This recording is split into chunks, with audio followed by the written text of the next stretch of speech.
Saudara-saudara sekalian, Bapak Ibu yang saya kasihi, selamat pagi. Mari sebelum kita mendengar firman Tuhan, mari kita berdoa terlebih dahulu. Kami bersyukur untuk pagi yang baru, untuk hari yang indah yang Tuhan sudah karuniakan kepada kami. Kami bersyukur karena di dalam hari ini yang kami akan lewati, kami akan banyak mengecap kebaikan Tuhan. Kami akan banyak mengalami kemurahan Tuhan dan kemudahan-kemudahan yang Tuhan akan lakukan dalam hidup kami. Kami tahu di sepanjang hari ini Tuhan, ada berkat-Mu, ada mujizat-Mu, ada segala kepenuhan-Mu dalam hari ini. Terima kasih Tuhan, kami siap menerima firman-Mu, karena kami tahu firman-Mu itu yang menjadi terang dalam jalan kami. Kami bersyukur, mohon urapan Tuhan untuk hamba-Mu, untuk semua jemaat yang menerima firman, baik yang ada di rumah Tuhan di gereja, baik yang ada di rumah-rumah mereka masing-masing. Tuhan memberkati kami semuanya dalam nama Yesus. Amin. Shalom, selamat pagi Bapak Ibu Saudaraku. Hari ini kita bisa bertemu kembali di dalam kasih Tuhan.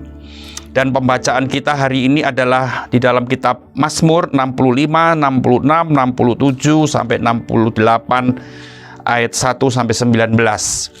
Tetapi saya punya beberapa ayat yang akan saya bagikan kepada Bapak Ibu semua di Mazmur 66. Ya. Saya membaca dalam beberapa ayat di Mazmur 66 ini sebuah pengalaman dari pemazmur yang saya lihat begini, pengalaman pemazmur ini ada dalam sebuah keadaan, situasi, kondisi yang sungguh-sungguh memprihatinkan. Ya, pemazmur ini dalam ayat-ayat ini dia sedang menghadapi sesuatu keadaan, satu situasi yang menekan dia, yang membuat dia takut, membuat dia khawatir. Dan yang kita harus pelajari di dalam ayat-ayat, beberapa ayat di dalam Mazmur 66, pemazmur saat mengalami sesuatu yang sulit dalam hidupnya, dia tahu caranya. Banyak orang Kristen bertahun-tahun ikut Tuhan, banyak orang Kristen yang sudah mendengar firman Tuhan berkali-kali, bahkan ribuan kali, dia tidak, seolah-olah dia kurang paham dalam hal-hal tertentu. Ya, dia cuman pinternya minta sama Tuhan, dia cuman pinternya mohon sama Tuhan. Bahkan ya, walaupun minta sama Tuhan, mohon sama Tuhan, berharap sama Tuhan, berseru sama Tuhan, itu sesuatu yang baik, ya, bukan sesuatu yang negatif. Kita harus berseru sama Tuhan, kita harus datang kepada Tuhan dan lari kepada Tuhan aja dalam keadaan apapun. Nah, cuman yang saya ingin sampaikan gini, banyak orang Kristen, dia cuman pandainya cuman meminta pada Tuhan, berseru kepada Tuhan. Karena jujur, kalau kita mau berkata jujur, manusia di bumi ini seolah-olah lebih banyak kesulitannya dari banyak hal-hal yang baik, ya.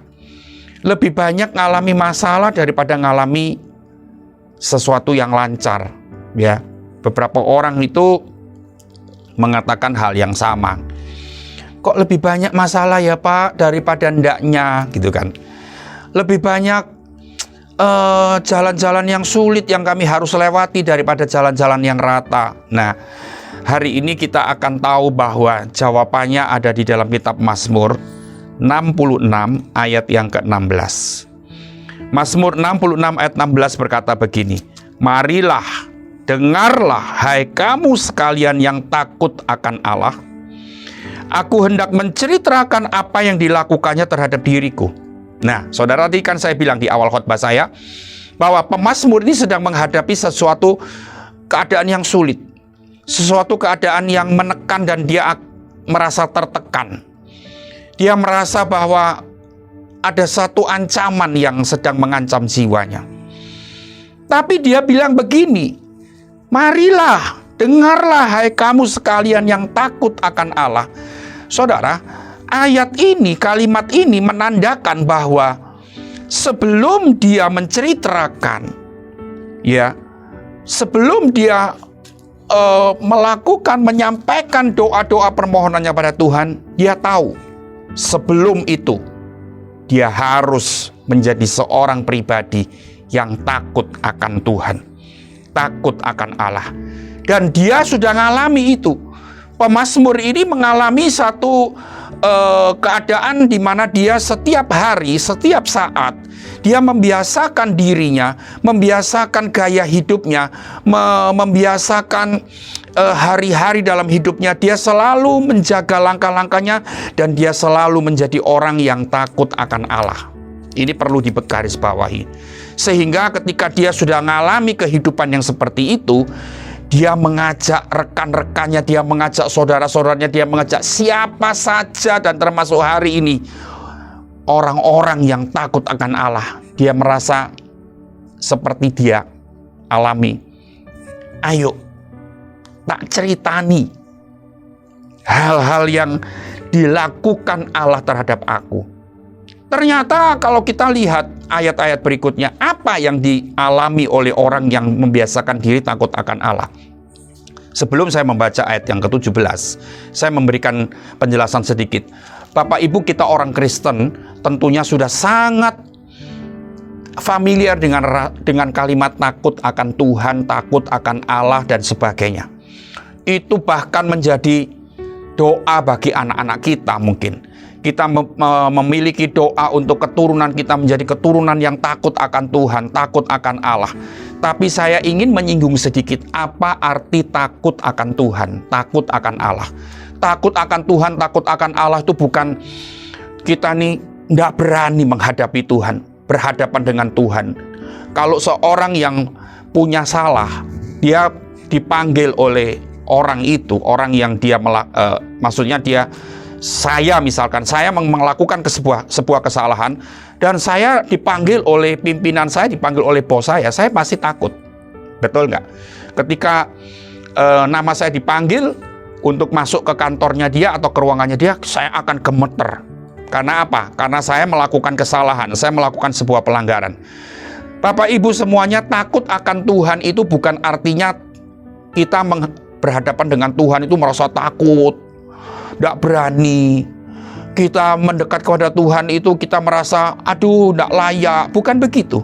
Takut akan Tuhan, takut akan Allah itu artinya menjauhi semua yang dilarang oleh Tuhan. Takut akan Allah itu artinya dia berusaha melakukan semua yang diperintahkan oleh Allah. Dia tidak berani melanggar. Itu artinya takut akan Allah. Takut akan Tuhan itu artinya.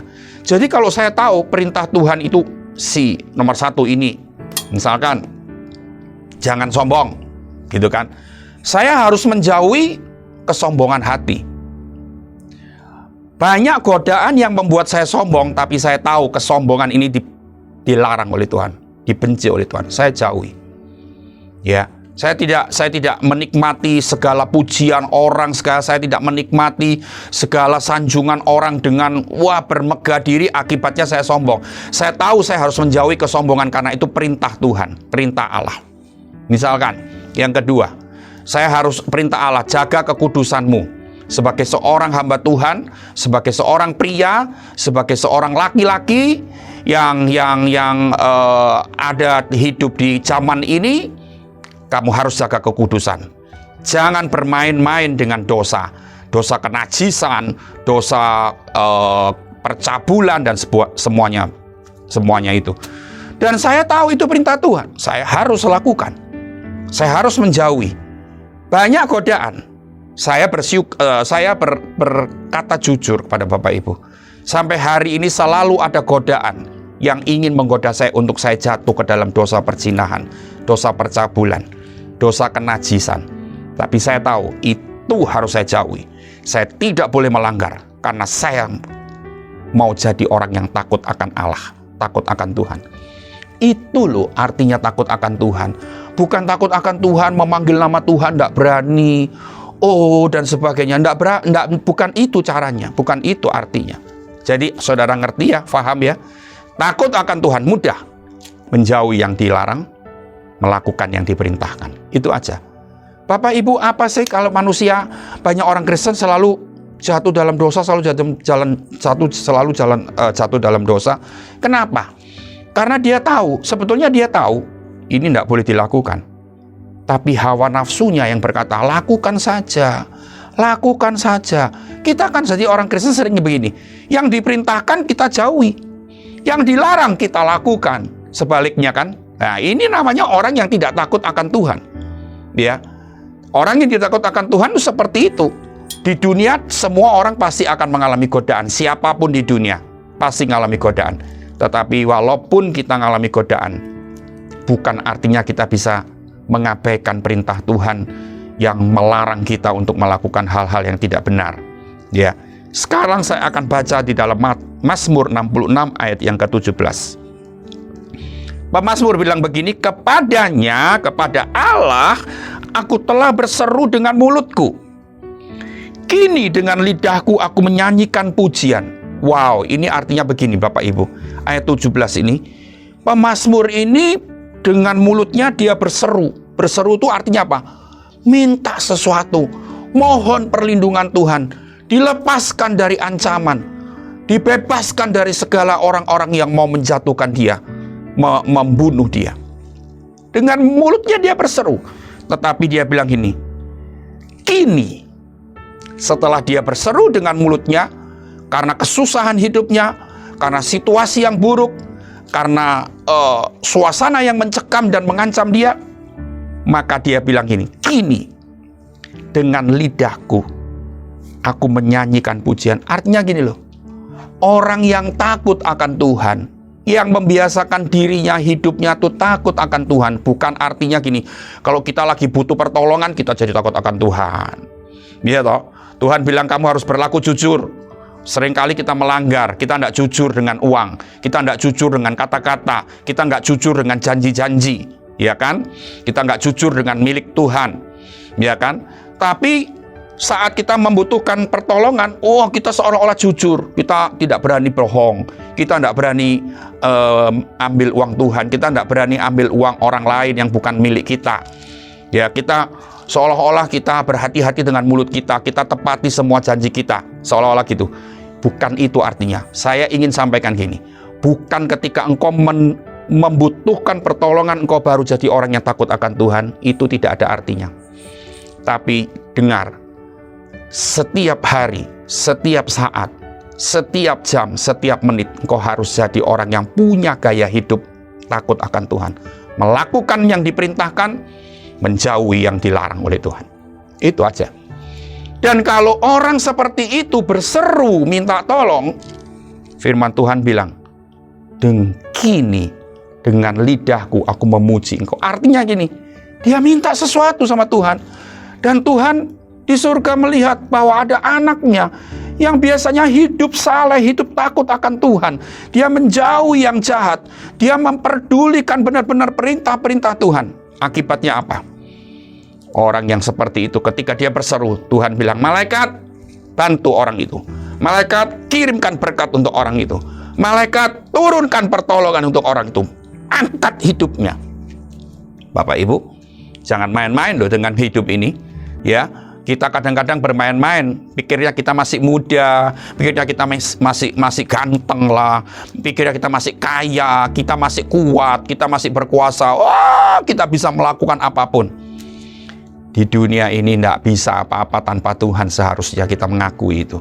Ya, artinya ayat 17, begitu pemazmur minta sesuatu karena kehidupannya sudah menjadi kehidupan yang takut akan Allah, maka dia bilang, sekarang lidahku menyanyikan pujian. Artinya dia mengalami pertolongan, lidahnya memuji Tuhan, luar biasa. Nah, ayat 18, di sana dikatakan Mazmur 66 ayat 18, seandainya ada niat jahat dalam hatiku, tentulah Tuhan tidak mau mendengar. Nah, ini loh, dijelaskan banget di dalam ayat 18, ada niat jahat, ada dosa, ada pelanggaran, ya toh? Ya, firman Tuhan bilang, pemazmur bilang, tentulah Tuhan tidak mau mendengar. Jadi artinya gini, Kalau kita mohon sesuatu pada Tuhan dan kita banyak meminta sesuatu kepada Tuhan, tapi ternyata hati kita masih belum bersih, hati kita masih belum murni. Bukankah saya sering kali ngomong, jagaan hatimu dengan segala kewaspadaan. Saya harus selalu kutip firman Tuhan. Jagalah hatimu dengan segala kewaspadaan. Itu firman Tuhan. Jadi artinya hatimu tidak boleh ada sesuatu yang tidak benar. Niat jahat, niat belum melakukan, belum bertindak, niat jahat aja, Tuhan sudah berkenan. Ada apapun seruan-seruan doamu, di sana dikatakan Tuhan tidak mau mendengar. Bukan Tuhan tidak bisa mendengar loh, Bapak Ibu. Saudaraku yang saya kasihi, Tuhan bisa dengar. Tapi Tuhan sengaja tidak mau dengar. Karena orang yang tidak takut akan Allah, termasuk orang yang tidak menjaga hati. Karena di sini dikatakan ada niat jahat dalam hatimu, ya, dalam hatimu. Ini artinya kan kalau kita menjaga hati terus dengan waspada, hati begitu ada kesombongan sedikit, begitu ada kepahitan sedikit, begitu ada kecokaan sedikit, begitu ada niat jahat, nggak senang sama seseorang, begitu ada kebencian sedikit. Kalau orang yang waspada jaga hati, dia selalu alarm, selalu kasih signal, ngiung gitu ya. Wah, hatinya dia gelisah. Orang yang sudah biasa menjaga hati baik-baik dengan waspada, maka dia akan merasakan tidak enak, gelisah. Begitu ada kebencian sedikit, dia tidak senang, dia gelisah, dia tidak bisa tenang. Begitu ada kepahitan sedikit, begitu ada kesombongan sedikit, dia merasa tidak tenang, dia bingung, dia gelisah. Dan akhirnya dia tahu, oh, yang membuat gelisah ini karena ada hati. Di dalam hatiku ada sesuatu yang tidak baik, ada sesuatu yang tidak benar, makanya aku jadi gelisah. Tapi sebaliknya banyak orang Kristen, Bapak Ibu Saudara, justru yang kalau dia menyimpan kepahitan, menyimpan kebencian, ada niat jahat, benci sama ini, dendam sama itu, sombong dan sebagainya, dia makin tenang, dia tenang, tidak gelisah. Ya, hati-hati. Kalau kita sudah mengalami level kondisi keadaan hati seperti itu, kita tenang, ini bahaya. Kita akan bisa jatuh karena firman Tuhan bilang, kesombongan itu awal dari kehancuran. Kepahitan itu merusak masa depanmu. Jadi intinya ini, jangan ada niat jahat. Hatimu harus selalu bersih, supaya doamu tidak terhalang, supaya dia mau mendengar. Ayat 19, dengar, sesungguhnya Allah telah mendengar, Ia telah memperhatikan doa yang kuucapkan. Luar biasa. Mazmur 66 ayat 19, pemazmur bersaksi di situ. Pemazmur sharing di situ, ya, di ayat 19. Sesungguhnya Allah telah mendengar, Ia telah memperhatikan doa yang kuucapkan. Sebetulnya walaupun ayat 19 ini tidak ditulis, tapi kita lihat dari ayat yang ke-17 kita tahu bahwa ternyata Allah telah menjawab doa yang diserukan oleh pemazmur. Karena di ayat 17 dia bilang, kini setelah aku berseru dengan mulutku, kini lidahku memuji Tuhan. Dia ngalami sudah pertolongan. Dia sudah ngalami kemenangan dari hasil seruannya kepada Tuhan. Ini penting. Tapi banyak orang Kristen minta sesuatu, tidak dapat apa-apa. Karena apa? Karena mungkin hatimu belum beres. Engkau belum jadi orang yang takut akan Tuhan. Ya, engkau masih jadi orang yang di hadapan orang lain seolah-olah engkau takut akan Tuhan. Tapi sebenarnya secara sejatinya Tuhan lihat engkau belum takut akan Tuhan. Engkau masih tidak menghormati Tuhan. Engkau masih suka melanggar perintah Tuhan. Bapak Ibu, kalau kita masih mau mikir-mikir melakukan perintah Tuhan, pikir sekali, 2 kali, 10 kali, 20 kali, 1000 kali, kamu akan mengalami sebuah kehancuran. Karena melakukan perintah Tuhan itu tidak usah dipikir 2 kali. Karena tidak pernah ada yang rugi. Karena tidak pernah ada kerugian yang kita dapat ketika kita melakukan perintah Tuhan. Justru kalau kita melanggar perintah Tuhan, itu kerugian nih. Dan itu sesuatu ancaman dalam hidup bagi kita. Kalau kita melakukan perintah Tuhan, selalu kita beruntung. Tidak ada kerugian apapun, selalu kita beruntung. Sebab itu Bapak Ibu semuanya, jangan lupa. Saudara boleh naikkan doamu kepada Tuhan. Saudara mau minta apapun, minta. Oh, tidak ada batasan-batasan. Ya, tidak ada batasan-batasan. Tapi sebelum kau minta, lihatan dirimu dulu. Lihatan hatimu dulu. Sudah benar belum? Bapak Ibu, kadang-kadang kita ini jadi orang yang nggak kroso dengan diri kita sendiri. Maaf, saya ngomong dengan agak kasar. Nggak merasa, nggak kroso dengan keadaan kita. Saya ngomong kemarin dengan seorang jemaat, gimana kamu? Karena dia sapa saya dulu di WA, maka saya bilang, ya baik-baik. Gimana kamu? Aku baik-baik juga. Saya juga baik-baik. Dia bilang begitu, Pak James. Saya bilang begini, kamu sekarang sudah makin jauh dari Tuhan ya? Saya bilang gitu. Lalu dia jawab gini, enggak kok Pak, saya enggak pernah jauh dari Tuhan.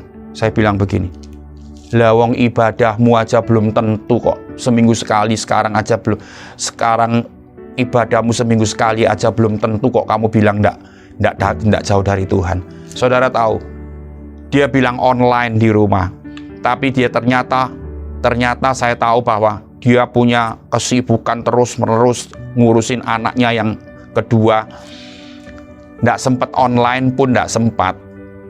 Ya, dan beberapa minggu, beberapa bulan bahkan dia tidak dengar firman. Ya. Tapi dia tidak merasa. Dia bilang, saya tidak jauh dari Tuhan kok. Lalu saya bilang, kamu ibadah aja seminggu sekali tidak konsisten kok. Tidak rutin kok. Kok mau tidak jauh dari Tuhan itu gimana? Dia tidak bisa jawab. Kata saya, dia tidak bisa jawab. Dia cuma membaca WA saya dan dia tidak bisa jawab apa-apa. Ya, jangan-jangan perasaan kita sudah mati, perasaan kita sudah kebal. Kita jadi orang yang tidak takut akan Tuhan, kita tetap merasa jadi orang yang takut akan Tuhan. Bahaya loh ini. Berarti alarmmu sudah tidak berfungsi. Tapi saya tadi bilang, kalau kita selalu menjaga hati, begitu ada sedikit benih kepahitan, benih kesombongan, benih yang tidak benar, racun sedikit mulai merasuk hati kita. Wah, kita gelisah, kita ngeredek, kita tidak bisa tenang, kita tidak bisa kerja dengan baik. Itu masih baik, berarti alarmmu masih berfungsi baik. Tapi jangan sampai hatimu sudah banyak menyimpan hal yang tidak benar, tapi saudara masih tenang dan bahkan merasa, aku nih loh orang takut akan Tuhan, aku nih loh takut akan Allah, aku nih loh menjauhi kejahatan. Padahal banyak kali kejahatan yang dia lakukan, dia tidak menjauhi kejahatan. Bahaya. Mazmur 66 ayat 20. Pemazmur sekali lagi bilang, terpujilah Allah yang tidak menolak doaku. Dari ayat 16 kita harusnya tahu, pemazmur ngalami sebuah hubungan yang intim dengan Tuhan, dengan Allahnya. Sehingga ketika dia berseru, Allah menjawab. Dia berseru, Tuhan menjawab. Dia melakukan permintaan, Tuhan memberikan itu. Ini dia. Ya, ini dia. Jadi artinya ayat 20 itu, terpujilah Allah yang tidak menolak doaku dan tidak menjauhkan kasih setianya daripadaku. Pemazmur ngalami itu. Pemazmur ngalami itu. Bapak Ibu Saudara, mari kita tahu bahwa syarat untuk menerima jawaban-jawaban doa, jadi seorang pribadi yang takut akan Tuhan. Jaga hati baik-baik. Jangan sampai hatimu kebal. Jangan sampai engkau tidak rasa apa-apa, mati rasa. Ya, bahaya. Tapi ketika kita peka, ada hal yang mengganggu kita buang. Ada hal yang mengganggu sedikit, kita singkirkan, kita jauhi. Ada godaan-godaan yang mau menjatuhkan kita nggak makin melayani dengan baik. Godaan itu kita nggak makin mendekati, tapi kita jauhi godaan-godaan itu. Maka kita tetap akan dapat ayat 20. Dia tidak pernah menjauhkan kasih setianya daripada kita. Seperti pengalaman pemazmur. Bapak Ibu semuanya, saya rindu kita semua yang ada di onsite di gereja, bahkan yang ada di rumah-rumah, mengalami sebuah kehidupan yang luar biasa dengan Tuhan. Ketika kita berseru pada Tuhan, Tuhan menjawab. Karena tidak ada halangan lagi. Tidak ada halangan lagi. Tuhan bisa melihat hati kita. Tuhan bisa melihat kita adalah seorang pribadi yang takut akan Tuhan. Setiap hari kita biasakan punya sikap hati dan gaya hidup yang seperti itu. Mari kita berdoa. Taruhlah tangan di tangan kananmu, di dada, tangan kanan di dadamu. Tuhan, aku berdoa biar hati kami tetap murni, hati kami tetap bersih, hati kami tetap terjaga di dalam kekuatan kuasa-Mu. Kami tidak menjadi orang yang suka melanggar perintah Tuhan. Kami tidak menjadi orang yang suka menjauhi perintah Tuhan. Tapi kami menjadi orang-orang yang sungguh takut akan Tuhan, menghormati semua perintah-Mu, melakukan dengan kerendahan hati kami. Berkati semua jemaat-Mu Tuhan pagi ini. Tangan Tuhan turun atas mereka. Dan tangan-Mu yang penuh dengan berkat itu, diberkatilah semua jemaat Tuhan. Tangan Tuhan yang penuh dengan kesembuhan itu, terjadilah kesembuhan di segala bidang dalam kehidupan kami. Tangan Tuhan yang penuh dengan kemenangan itu, terjadi kemenangan bagi semua jemaat yang takut akan Tuhan. Terima kasih Bapa, kehidupan kami menjadi kehidupan yang ditegakkan oleh kuasa Roh Kudus, dan kami tetap menjadi orang-orang yang dipermuliakan oleh Tuhan. Dalam nama Yesus kami berdoa. Amin. Tuhan Yesus memberkati.